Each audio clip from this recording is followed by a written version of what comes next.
আসসালামু আলাইকুম। সবাই কেমন আছেন? আশা করি সবাই অনেক ভালো আছেন। আজকে হেডিংটা দেখেই বুঝতে পারছেন যে ভগ্নাংশ নিয়ে কিছু কথা বলবো। খুবই বেসিক বিষয়গুলো নিয়ে আলোচনা করব, যেগুলো হয়তো আপনারা এর আগেও শুনেছেন কিন্তু হয়তো ভুলে গিয়েছেন, এরকম একটা কিছু। তো চলুন শুরু করি। ভগ্নাংশটা প্রথমে জানবো আমরা হচ্ছে সাধারণ ভগ্নাংশ কত প্রকার। সাধারণ ভগ্নাংশ হচ্ছে তিন প্রকার।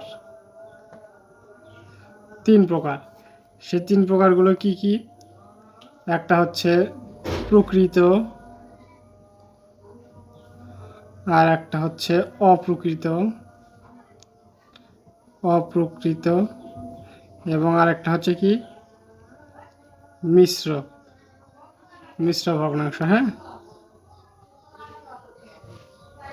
তাহলে আমরা জানলাম কি ভগ্নাংশ হচ্ছে কি তিন প্রকার: প্রকৃত ভগ্নাংশ, অপ্রকৃত ভগ্নাংশ এবং কি মিশ্র ভগ্নাংশ। তাহলে একটা যদি ভগ্নাংশ থাকে, ধরলাম আমি এটা একটা হচ্ছে ভগ্নাংশ, এর উপরে থাকে হচ্ছে কি লব এবং নিচে কি থাকে হর। তাহলে এটা যদি একটা ভগ্নাংশ হয়, এখানে একটা মান থাকবে, সেটার নাম কি হচ্ছে, সেটা হচ্ছে লব। আর নিচে ভগ্নাংশের নিচে যেটা থাকবে সেটা কি হর।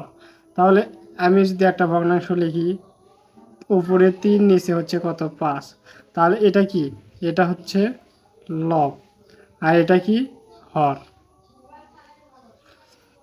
ঠিক আছে। এরপর হচ্ছে আমি যদি লিখি হচ্ছে নিচে হচ্ছে 4, সরি উপরে হচ্ছে 4, নিচে হচ্ছে 7, তাহলে এটা কি, এটা হচ্ছে উপরেরটা হচ্ছে লব, নিচেরটা হচ্ছে কি হর। তাহলে আশা করি একটা ভগ্নাংশের লব এবং হর সম্পর্কে আপনাদের ধারণাটা ক্লিয়ার হয়ে গেছে। এখন আমরা জানবো যে প্রকৃত ভগ্নাংশটা কি। প্রকৃত ভগ্নাংশটা কি? কোনো ভগ্নাংশের হচ্ছে লব যদি ছোট হয়, লব যদি হচ্ছে উপরে, এই লবটা যদি হচ্ছে ছোট হয় এবং হর যদি হচ্ছে কি বড় হয়, সেটা কি প্রকৃত ভগ্নাংশ। ঠিক আছে। যেমন আমি যদি একটা উদাহরণ দেই যে 7, নিচে হচ্ছে 9, তাহলে এখানে দেখেন এই লবটা হচ্ছে কি ছোট আর হরটা কি বড়। তাহলে এই লবের থেকে কি হর বড় না? লব হচ্ছে 7 আর হর হচ্ছে কি 9, তাহলে এই লবের থেকে কি হর বড়। তাহলে লবের থেকে যদি হর বড় হয়, সেটা কি প্রকৃত ভগ্নাংশ। এরপর হচ্ছে আমরা জানবো হচ্ছে যে অপ্রকৃত ভগ্নাংশটা কি। এই যে অপ্রকৃত ভগ্নাংশটা কি, এটা আমরা জানবো। তাহলে অপ্রকৃত ভগ্নাংশটা হচ্ছে যদি এই লব যদি বড় হয় আর হর যদি ছোট হয়, সেটা হচ্ছে অপ্রকৃত ভগ্নাংশ। এর আগে আমরা জানলাম হচ্ছে লব যদি ছোট হয় এবং হর যদি বড় হয়, সেটা হচ্ছে কি প্রকৃত ভগ্নাংশ। আর অপ্রকৃত ভগ্নাংশ হচ্ছে এটা হচ্ছে উল্টা। তার মানে এরকমই একটা যদি আমি লিখি, উপরে হচ্ছে 9, নিচে হচ্ছে কি 7, এই লবটা কি বড়, লব কি বড় আর এখানে হর কি ছোট, তাহলে এটা কি, এটা একটা হচ্ছে অপ্রকৃত ভগ্নাংশ। তাহলে প্রকৃত ভগ্নাংশের উল্টা হচ্ছে কি অপ্রকৃত ভগ্নাংশ। এটা আশা করি আপনারা বুঝতে পারছেন। এখন আমরা জানবো হচ্ছে মিশ্র ভগ্নাংশটা কি। মিশ্র ভগ্নাংশটা হচ্ছে একটা পূর্ণ সংখ্যা থাকবে এবং তার সাথে কি প্রকৃত ভগ্নাংশ থাকবে। একটা পূর্ণ সংখ্যার যদি আমি নিলাম হচ্ছে 2 এবং এর সাথে একটা প্রকৃত ভগ্নাংশ নিতে হবে। একটা প্রকৃত ভগ্নাংশ কি নিব?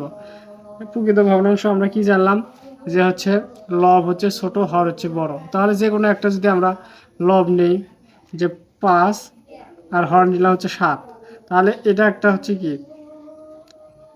পূর্ণ সংখ্যা। পূর্ণ সংখ্যা নিলাম এখানে 2 আর এটা একটা হচ্ছে প্রকৃত ভগ্নাংশ নিলাম। 5 হচ্ছে লব আর হর হচ্ছে কত 7, তাহলে লব হচ্ছে ছোট এবং হর হচ্ছে কি বড়। তাহলে এটা কি একটা প্রকৃত ভগ্নাংশ। এই প্রকৃত ভগ্নাংশের সাথে যদি আমরা একটা হচ্ছে পূর্ণ সংখ্যা নিই, সেটা কিন্তু একটা কি মিশ্র ভগ্নাংশ হয়ে যায়। মিশ্র ভগ্নাংশ, মিশ্র ভগ্নাংশ। আমি যদি মিশ্র ভগ্নাংশের আরও একটা উদাহরণ দেই, তাহলে বুঝতে পারবেন যে একটা পূর্ণ সংখ্যা নিলাম 3, এর সাথে একটা কি প্রকৃত ভগ্নাংশ নিব। প্রকৃত ভগ্নাংশ অর্থ কি লব হচ্ছে ছোট, হর হচ্ছে বড়। যেমন হচ্ছে 2 উপরে নিচে দিলাম 3, তাহলে এটা কিন্তু একটা প্রকৃত ভগ্নাংশ আর এটা একটা কি পূর্ণ সংখ্যা। তাহলে এটাও কি একটা হচ্ছে মিশ্র ভগ্নাংশে কি পরিণত হয়ে গেল। ঠিক আছে। আর হচ্ছে প্রকৃত ভগ্নাংশ চিনার আরে একটা হচ্ছে উপায় আছে, সেটা হচ্ছে ভগ্নাংশের মান যদি আমরা বের করি। ধরুন এ একটা ভগ্নাংশ নিলাম, 2/3, এ একটা ভগ্নাংশ নিলাম। এটা এখন আমরা কীভাবে বুঝবো প্রকৃত বা অপ্রকৃত? আরেকভাবে বোঝা যাবে, সেটা হচ্ছে এটার মান ক্যালকুলেশন করে যদি 1 থেকে ছোট হয়, 1 থেকে যদি হচ্ছে কি 1 থেকে যদি হচ্ছে ছোট হয়, এই মানটা ক্যালকুলেশন করে, সেটা হচ্ছে কি প্রকৃত ভগ্নাংশ। প্রকৃত ভগ্নাংশ। আর ক্যালকুলেশন করে একটা ভগ্নাংশ যদি 1 থেকে বড় হয়, সেটা কি অপ্রকৃত ভগ্নাংশ। যেমন হচ্ছে 5, নিচে নিলাম 3। এটা আমরা যদি আরেকভাবে বুঝতে চাই যে এটা প্রকৃত না অপ্রকৃত, সেটা হচ্ছে ক্যালকুলেশন করে যদি 1 থেকে যদি মান বড় হয়, সেক্ষেত্রে এটা কি অপ্রকৃত ভগ্নাংশ। অপ্রকৃত ভগ্নাংশ হবে, ঠিক আছে। আবার হচ্ছে সমতুল ভগ্নাংশটা কি?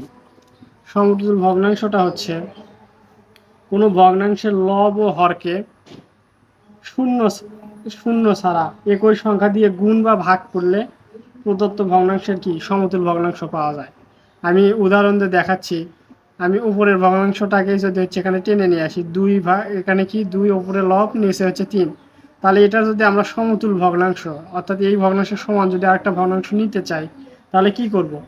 একই শূন্য ছাড়া একই সংখ্যাতে কি উপরেও গুণ যদি দেই, গুণ বা ভাগ করতে পারবো, নিচেও কি গুণ বা ভাগ করতে পারবো। তাহলে কি সেটা হচ্ছে এটার সমতুল ভগ্নাংশ পাবো। যেমন হচ্ছে এখানে 2 আছে, এখানে আমরা উপরে যদি হচ্ছে 3 দ্বারা গুণ করি এবং নিচেও যদি হচ্ছে এই 3-এর সাথে হচ্ছে 3 দ্বারা গুণ করি, অর্থাৎ উপরে নিচে দুইটাতে কি 3 দ্বারা যদি গুণ করি, তাহলে কি এখানে কিন্তু এটা সমতুল ভগ্নাংশ আমরা পাবো। যেমন হচ্ছে দেখেন 3 দুগুণে কত 6, আর উপরে কত হবে 9। তাহলে এটা 2/3 হচ্ছে সমতুল ভগ্নাংশ, কিন্তু আমরা এটা পেয়ে গেলাম।